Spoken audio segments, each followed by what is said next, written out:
Hey everyone, good day to you. This is Roger with Groovis Games Unlimited, and welcome back to our unboxing, part 4 of the unboxing of the Slayer of the Realm edition of Dungeon Crusade. Of course, this is the all-in huge box with every add-on, every huge add-on in the box. And guys, it's always nice to be with you. You know that I love hanging out, making videos for you, chatting with you, showing you whatever I can. So it's just very nice to be back with you. I hope that you're doing good and having a great weekend or a great week, depending on when you're seeing this. So I'm going to set the camera down and we're going to get right into this. I got some very cool news for you. I always try to share to keep you in the loop of what's going on with this. Wow, you know what? This is like a sea of game content, of Crusader content. It's like, really, see, there's like that back table we had to bring in to put everything back, but it's awesome. So happy, guys, that we are on the cusp, or the mass production is right on the horizon. That's what we're going to chat about. Okay, again, I hope you guys are doing good. Okay, let's get into this. Real quick, as you know, this is part 4 in the unboxing of the Slayer edition. And once this is finished, I'm going to put a video I made a few years ago. I would highly encourage you to watch this at your convenience, but it shows you how to break apart the game. I take just like a brand new copy of the game, we break it apart. So I know it's helped a lot of people, and I always, want to help you guys out with whatever I can. It's about an hour long, I think, but it's really good, and I have a good storage solution to show you guys in that video. So that will follow this one. Then from here on out, I will be working intensely with our production manager, Kyra, and her team over at Wingo Games as we go over a few things. Like I said, they did a magnificent job with putting a game like this together. Very small tweaks here and there, nothing huge at all. As you're seeing, the game looks great. And you know what, there was one tweak. I gotta remember, I'll tell you when we get to Cane Redfeather, right there. They caught something before they shipped this, corrected it, so that's out of the way. I found that out when I was looking through stuff. We'll get to that. Real quick, yes, Pledge Manager, I have an email. I was talking to the manager at Pledge Manager. That is open to pre-order a copy of the game, any add-ons, Crusader Upgrade pack, etc. That will be open, but when Kyra tells us we're going to start mass production, it will shut down. So we can leave that open, guys. But when they say it, I'll keep you informed. It's going to be closed down, and it will not be able to. You won't be able to pre-order anything at that point. So if you're thinking about it, just know it will be open for a little longer. Okay. And as I shift the camera, how about over there? I want to let you know that the other night, I'll put it in the community tab, that I did an interview with the very awesome, the very charming, the very dashing, the very courageous, the very heroic Rob the Barbarian Oren from Rob's Tabletop World. Everyone knows Rob.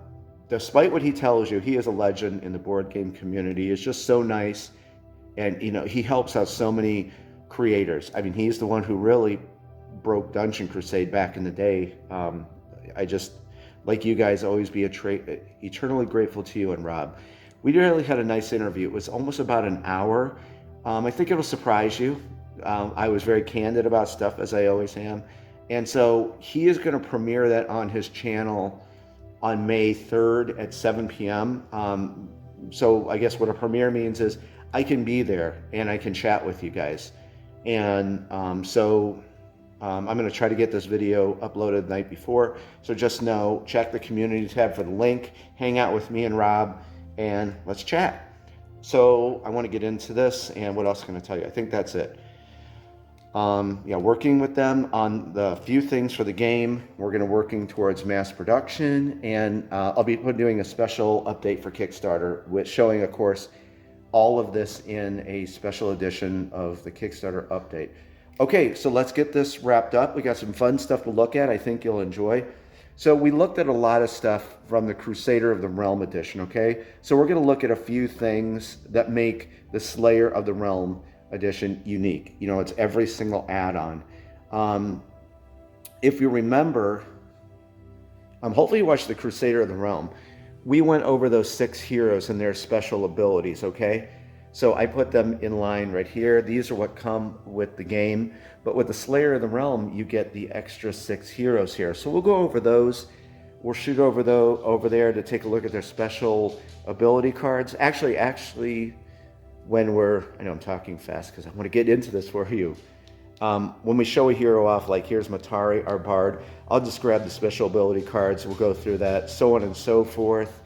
Double dungeon expansion pack, and then we'll make our way over there. And we'll probably end up with the normal, expert, and heroic monster difficulty cards, okay? So let me set this down, and let's get ready to, you know what, before we do that, let's start with this, with the Slayer Realm Edition dice. Let me take this out. So with the Crusader of the Realm Edition, you get your colored warfare dice. Remember, warfare, there's 6 different warfares in Dungeon Crusade. Starting with red, physical warfare, ranged warfare, arcane warfare, mythical warfare, spiritual warfare, and chaos warfare. So of course you get all those with the Slayer Edition. And here is our monster footprint patrol route die. And you know, the patrol route system in the game is, you know, I've always wanted since I was a kid. It's a AI system where you don't have to think for the monsters when they move all around the dungeon. You know, they hit these little nodes right here that have the same symbols here. You roll, so it's kind of like the monster's brain. You'll never know where the minions and guardians will traverse next in the dungeon. A very cool system, and I was really happy with this. I know a lot of people enjoy it because I built the game from the ground up for the soloist board gamer, but you can play it co-op. So that is the patrol route dice in case someone was green to that. And it's a D8 with, you know, each monster footprint twice on each side.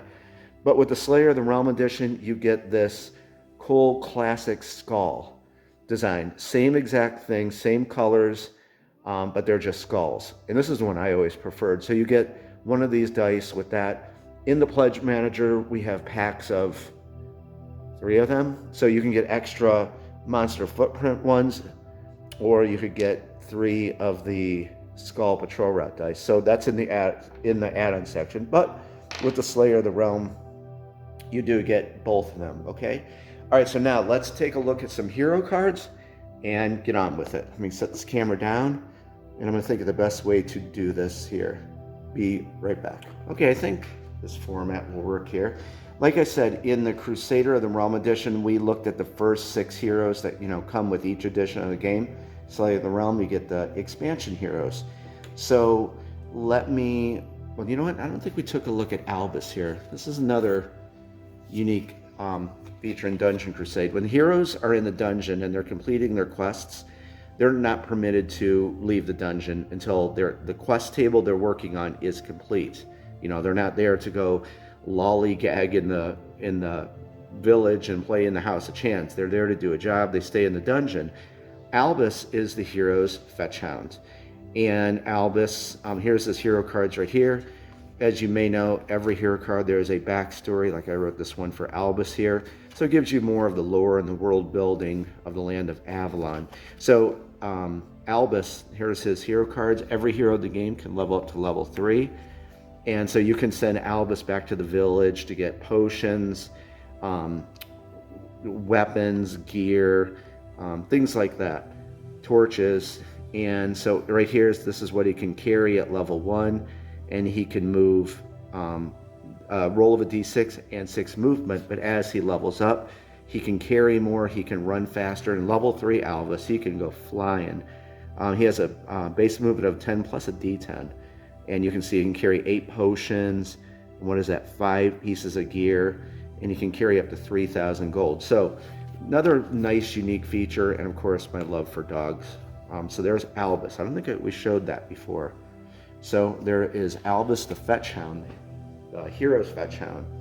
Okay, moving right along, your first expansion heroes. Wait, hold on. Take a look at these retro-inspired cardboard miniatures. So there is your, I think we really showed this before. There's Jorah Oakheart, the Priestess, Lyrena Nightweave, the Battle Mage, Matari, the Bard, There is Carrick Rowan, the Paladin, Kane Redfeather, the Ranger. And actually I was very inspired by Aragorn from Lord of the Rings in creating Kane Redfeather, and especially his special abilities. I took those from Lord of the Rings. And Korath the Doomswood, our Warlock. These are your initiative tokens. Of course, with Dungeon Crusade, you get 1 through 6. It says rally on the back. That's when you, I wanted to address true party building. And when you party heroes together, so it says rally, but then there is your 7 through 12 initiative tokens. So you can play Mega Dungeon Crusade or play with any amount of heroes you like. So I just wanted to show you that. So there's the punch board for them. Now, let's take a look at Matari here.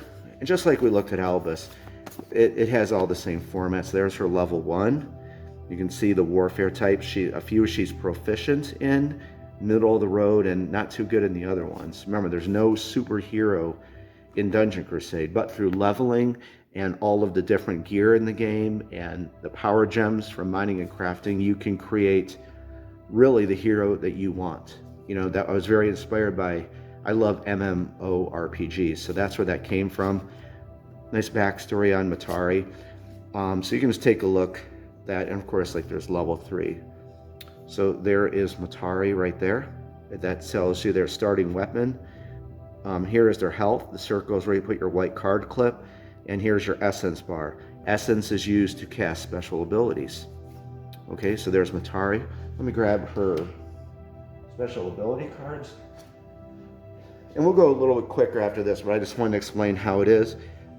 Each hero has 3 special abilities, and each one can be leveled up to level 3. So she has Twisted Melody, and she's a great support hero to take with your heroes. Enchanting Hymn, that's a very cool special ability.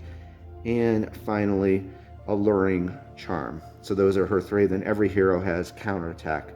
Counterattack is used in the monster phase when you want to try to put an attack on a monster who is attacking that hero. So every hero has counterattack. So you see the format, 3 special abilities. They can all be leveled up to level 3. Okay, so there's Matari, the Bard hero. Moving right along, everyone's favorite, Lyrena Nightweave. So there's a look at her hero card. Very proficient in, as you can see, in Chaos Warfare and Mythical Warfare. And just like that, she has a backstory, tells you her special abilities there, and where she hails from in the land of Avalon. And so there is Lyrena Nightweave. A good shot. You can see that's her starting weapon there, Unbalanced Axe. And let's grab her special abilities, which is right here. She has got some very wicked, cool special abilities. She can summon a spectral sword, and Imbued Fury. And then last one, Ice Prism. So those are her 3 special abilities. And of course, counterattack. Okay, next up, our Paladin hero, Carrick Rowan, right there. And like I said, there's his backstory, where he hails from, his special abilities there. So you can take a look at him. Very proficient in spiritual warfare and physical warfare. So there is Carrick right there. And you're going to notice, we won't get into this here, I have so many videos, but when I created the AI system for the monsters, you're going to notice that there's a CR means class rating. So there's class rating 1, class rating 2, class rating 3. And monsters, I program them to go after the heroes they could do the most damage to. So it's, in a way, it was a little complex to put it together, but it's very easy to use in the game. You just look at a monster's target priority box, like this. Here's our Blackwood Prowler, heroic difficulty, C1, C2, C3. So this is telling you this Blackwood Prowler is going to go after a class 1 hero. And if we can look right here, Um, right here, well, Carrick Rowan is a class 1 hero. So say there was a class 2, like we looked at Palum, our rogue. She's a class 2. Here's a class 1. This Blackwood Prowler would go after Carrick because this Blackwood Prowler could do more damage to Carrick Rowan than Palum. See how that works? Very, very easy. So all you got to do that. So that is the target priority box, and every minion and guardian in the game has that on their monster card. So another thing you can learn about Dungeon Crusade. All right, let's take a look at some of his special abilities. And I think you will like these. So first up, as you can expect, he's a paladin, so Holy Guardian there. I worked with an awesome guy from Germany, artist named Tom Feldman, and I asked him to make these little icons. And you can tell, if you've played MMORPGs, that's exactly what I wanted to think of, like when you click with your mouse on one of those icons. So that was carried over from my love for MMORPGs. So there's Holy Guardian. Hopefully that comes into view for you. And there's another Holy Guardian. Healing Hands. Of course, that's a healing spell.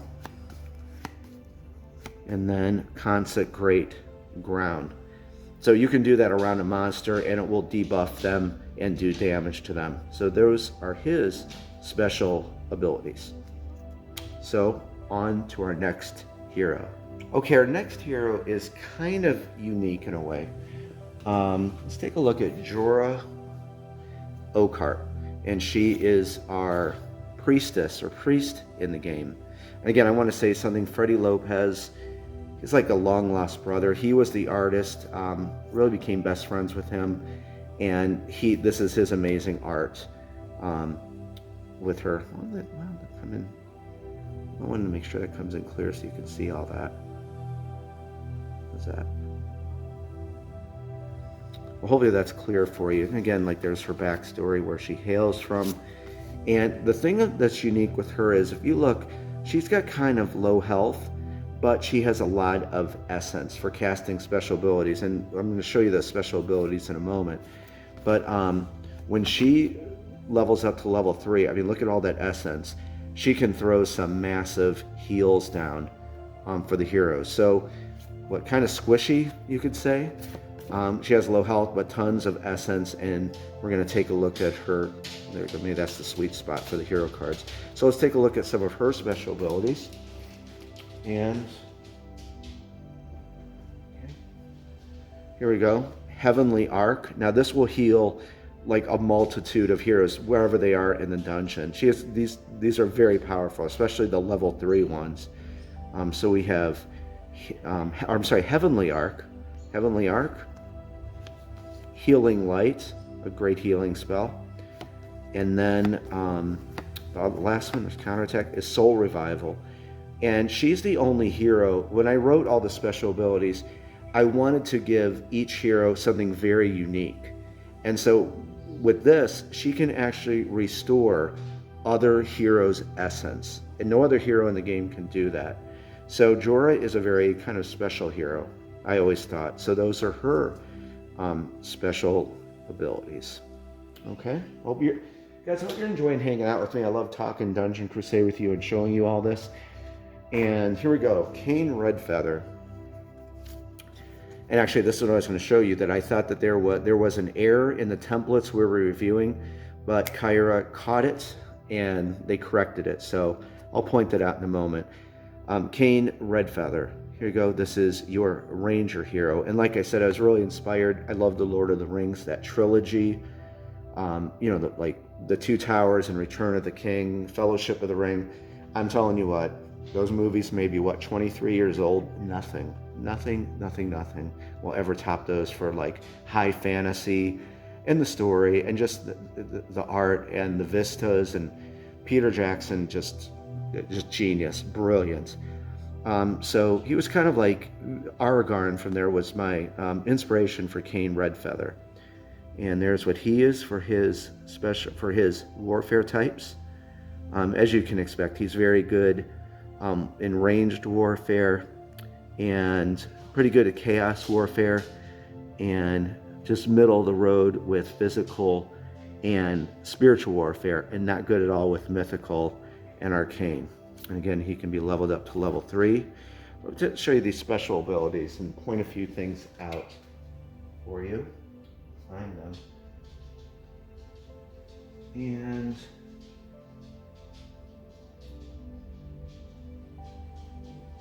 where is King? I'm sorry, there it is. Okay. Again, like, he's got some special abilities you're not going to find in other heroes. Let me show you this one first. I'm going to assume that a lot of you have seen Lord of the Rings. And if you have noticed at the end of Fellowship of the Ring, Aragorn is fighting Lurtz, this massive, like, leader orc. And if you remember that Aragorn at one point pulls out a dagger from his boot. And so when I was working with Tom, I had him create this little icon that's a dagger in a boot. Because in the movie, Aragorn pulls it out and stabs Lurk to do damage. Well, that special ability I lifted it right from that. That if you're damaged, if you take damage, you can activate this, pull that hidden dagger and put damage on the monster. So right from Lord of the Rings. I took that from. There's Hidden Dagger, of course, Counter-Strike. Spiritual Endurance is a very unique one, and I just wanted to show you. Yeah, the thing was, there was it Shadowstalker? Okay, so this is the other one, Shadowstalker, but there was an error that they caught where there was another, it was like a level 1 Spiritual Endurance, where it didn't have the level 1 Shadowstalker, but that's all been corrected. So just wanted to say that. This is a really unique special ability because he is the only hero that can gain extra turns. Some people have said that's a little bit OP. He's a great hero to use because at level 1 he can gain, 2 extra turns? Well, this is the level 3. And special abilities, real fun to use, very, very easy. Spiritual Endurance may be activated at the end of the ranger's turn. When activated, the ranger gains 3 extra turns. And then, you can imagine at level 2, 2 extra turns, level 1, 1 extra turn. So this is a very unique, and actually that Hidden Dagger, those are very unique special abilities to Cain Redfeather. Besides Enwyn Shadowleaf, our archer, he is my other favorite hero in the game. So there's a little bit about Cain Redfeather, the ranger. And last but not least, Korath Doomswood. So there is Korath here. Let me pull that back. And he is great with arcane warfare, mythical warfare. He's pretty good with physical warfare. Not too good with ranged, not too good with spiritual. So there's him, of course, his backstory there, where he hails from, level 2, level 3. So there is Korath Doomswood, and let's take a look at his special abilities, which is right here. He definitely has some wicked stuff because he is a warlock. So he has Mind Twist. I have to say, Tom did such an awesome job with creating the little icons, reminiscent of like MMORPGs. So there's Mind Twist. Dark Enchantment, you can put that on a weapon, a hero's weapon or your own weapon, or Korath's own weapon. Dark Enchantment, Counterattack, and then Silence. And Silence is, again, he's the only one who has this ability that Silence, when he casts it, if it's successful, that a monster cannot use their special abilities. And he's the only hero, like I said, when I created all these special abilities, I wanted to give, all of them something very unique that you won't find on any other. So there is Silence for you. And again, Tom Feldman, if you're watching, I love you, man. I look forward to working with you on these new chapter games, and you just made it look like something from an MMORPG. Outstanding, my friend. Okay, guys, so that is your expansion heroes. I hope you like taking a look at those. From here, let's go over, how about Skulljack and Heroes versus Monsters, and the Adventures of Bravely Knight, because with the Slayer of the Realm, you get the 3 extra House of Chance games, so we'll briefly take a look at those. Give me a second, and I'll be right back. Okay, I'm back, and I did a little camera shift here. So with the Crusader of the Realm edition, like we looked at, you get the 1 House of Chance game, Tower Attack, where the Avalon Valiant army has to take the tower back from the evil skeleton army. It's a dice luck pushing game. Really fun game. And in the village, remember we looked at, there's the House of Chance. 1 game, not all 4 of them, 1 randomly decided game, shows up in the House of Chance. So on Celebration Day, when the heroes go to turn in their quests, level up, buy new gear, so on and so forth, they can visit the House of Chance and bet gold and hopefully win. And this was not a gimmick in the game, guys. Sometimes your heroes are going to go back to the village.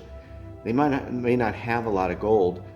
You're going to head to the House of Chance and try to win some extra gold. Of course, you can sell some loot or gear you have to the blacksmith, but you can really win big in the House of Chance, especially in the game Skulljack we're going to take a look at. So, of course, in the Slayer of the Realm, you do get Tower Attack, but also you get Save Bravely for last.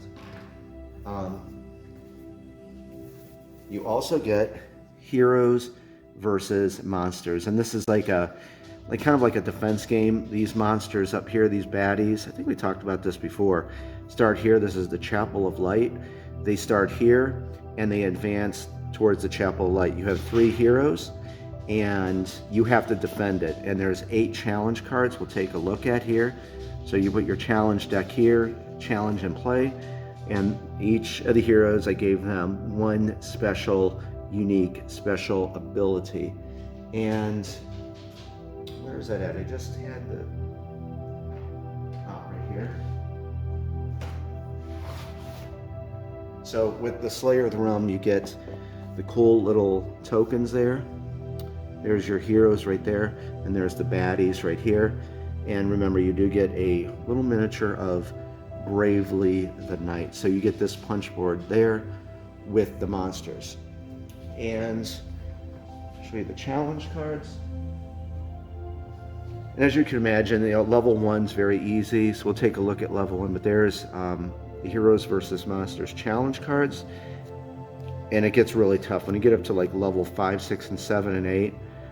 It gets very hard, and it's real simple. There's what we were just looking at. There's a Chapel Light, so you take those grunts for level 1, place them there, and it's real simple, guys. Like, grunts can move 2 spaces instead of 1. They have a special ability called speed. And then, the heroes are placed anywhere here in the Chapel Light, and they move out to kill the monsters. So as it goes up, I'll show you real quick, like that's level 8. I mean, there's 2 beasts, 2 wizards, and 5 skeleton warriors. So as it goes up, it gets just more difficult. Okay, so there is your heroes versus monsters. Okay, and so then on the reverse side of that is you're going to get Skulljack. This is where you can win really, really big. Up to 3 heroes can play. Basically, this is a very simple form of blackjack. Nothing too complex or 21. If you know how to play blackjack or 21, you already know this game. But in the revised rulebook, of course, there's instructions how to play. It's super simple, and there's some quick rules to refer to. As I said, your heroes can really win big, especially if you're playing with 3 heroes, but you could also lose big. Okay, so there's Skulljack there, and you also get, and so many people said this, and I'm sorry we didn't do this. It's kind of like it was too late to put this in. You also get a custom deck of Dungeon Crusade Skulljack playing cards, and these guys are just like the, like Bicycle, or was it Aviator, or any of those Maverick cards. These are nice, thick playing cards, that plastic coating, and they're high quality playing cards. So you use this with playing Skulljack. And what I was saying was, maybe we should have had those just as an add-on, because I think some people would have liked just to have a deck of Skulljack playing cards. So you get that, of course, in the Slayer of the Realm edition. Okay, so you get that. Finally, as I've said many times, I love designing all 4 of those games, but my favorite one is the Adventures of Bravely the Knight. So there's the little game board right there. It's a death trap dungeon. I wanted a death trap dungeon with an 80s arcade machine. So I was working with Damon and Mimolody, one of the artists, and I said, we got to have insert gold here and like an arcade thing to put the gold into. You put 500 gold into the machine. You put Bravely right there on start, and that kind of gives him 10 health. Whatever gold he finds in the death trap dungeon here, the heroes get to spend in the village. This is another one you can win a lot of gold. The dungeon is stacked with 2,500 gold plus your 500 you put in. So you can win pretty big with this. And of course, a 70s style retro spinner. So there is the Adventures of Bravely the Knight. So you get those 3 games with the House of Chance. They're for the House of Chance, but with the Slayer of the Realm edition, okay? And got a couple more things to look at. So let me pause this, reset the camera, and we'll talk some more about the Slayer of the Realm edition.